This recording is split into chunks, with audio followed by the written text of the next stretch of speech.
Do you struggle with poor self-confidence, or does someone you love struggle with poor self-confidence? Here are 10 red flags that indicate that you do struggle with poor self-confidence, and some thoughts on maybe how to overcome this stuff. Hi, my name is Mark Webb. I'm the marriage specialist, and I just like to do these videos to help educate people because I believe one sentence can change your life. So let's jump into these things. What are they? So number one is that you try too hard to please others. Now, I think to not care what people think of you is a bad attitude, but some people care way too much. And I think it's important that you have a pleasing personality and that you do exercise good social skills, but don't go so far that you sacrifice your own self-worth. So, be pleasant with people, but don't go so far that you just lay down and get walked all over. Number two is, do you apologize way too much? Some people apologize for things they didn't even do.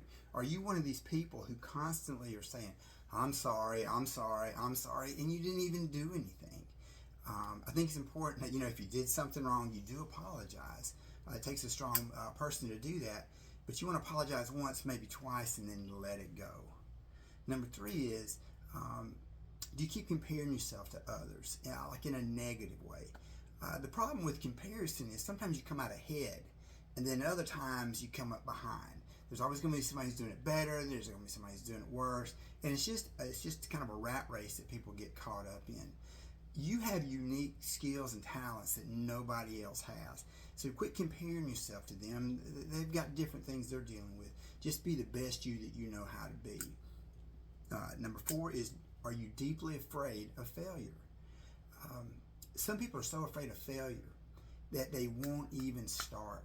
They won't even take a step towards their goal for this fear of failure. So it's a very paralyzing kind of fear. Anybody who's ever been successful will tell you they have struggled with failure at one time or another. And some people say, there's no such thing as failure as long as you keep moving and you keep making these efforts to get ahead. Everything's kind of a learning experience.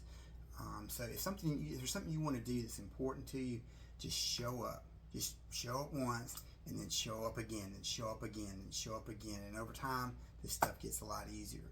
Number five is, you must always allow other people to make decisions, because you're afraid that if you make a decision that it may be displeasing to others, and they may not like you or feel upset with you for it, so you just don't do anything.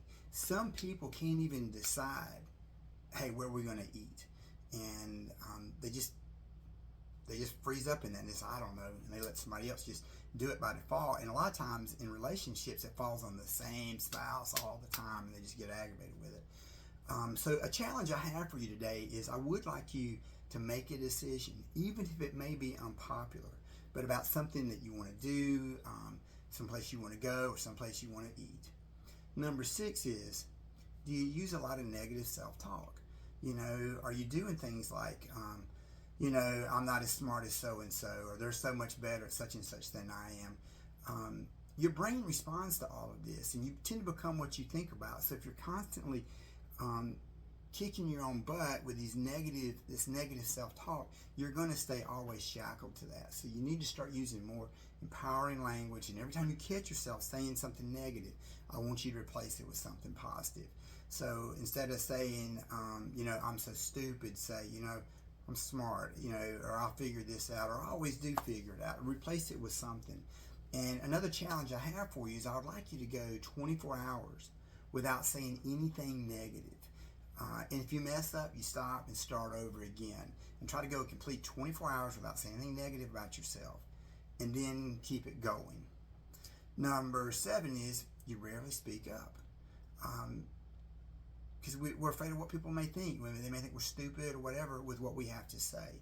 So I will encourage you to be somebody who starts sharing what they have to say, like speaking up in the classroom, speaking up at work, or with your peer group, and just start sharing your opinion. From what I've seen, most people are well received because their friends are like, wow, Mark never says anything, and all of a sudden now you're saying something. So start using your voice. Find your voice. Most of us never, got to adulthood and think we'd be afraid to do this stuff. So go ahead and stop it now. Number 8 is, do you let people walk all over you? we all know this, there's givers in life and there's takers in life. And takers are going to just keep on taking as long as they can. They tend to seek out these passive, poor self-confident people because they know they can take advantage of it, and they're going to keep on doing it until you learn to set firmer limits with them. So don't be a doormat. Number 9 is you don't take good care of yourself in your appearance.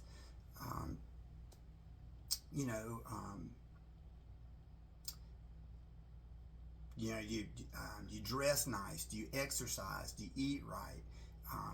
Do things that take care of yourself, sitting up straight, shaking hands, firmly with eye contact, whatever. Learn to start taking better care of yourself and your appearance, brushing your teeth, combing your hair, whatever, and start pushing yourself to make some of these changes. So instead of trying to be invisible. And number 10 is, are you very self-conscious? Are you constantly aware of how you're coming across to other people? And so as a result, you're worried, am I slouching too much? Am I, looking down too much and all of this other? Just relax and just start being you that you truly are, maybe that you are with some of your friends, but learn to take it a little bit further. But anyway, here are 10 red flags that indicate you may have poor self-confidence. I encourage you to like this and subscribe to this channel. I've got a lot of videos on this channel, and I'm going to continue to add them. And I'll put some resources down below as well to where you can tap into free challenges that I have. Like I have this free 5-day Save Your Marriage Challenge. I also have other resources like Magnificent Marriage Mastery, which is advanced skills that if you were to go to therapy, typically for a year, you would not learn this much stuff in these 10 videos. And I also sent a link for my website that has tons of articles on it on similar topics like what we're talking about here and in some of these other videos. So anyway, embrace your greatness. Have a great day. Thank you.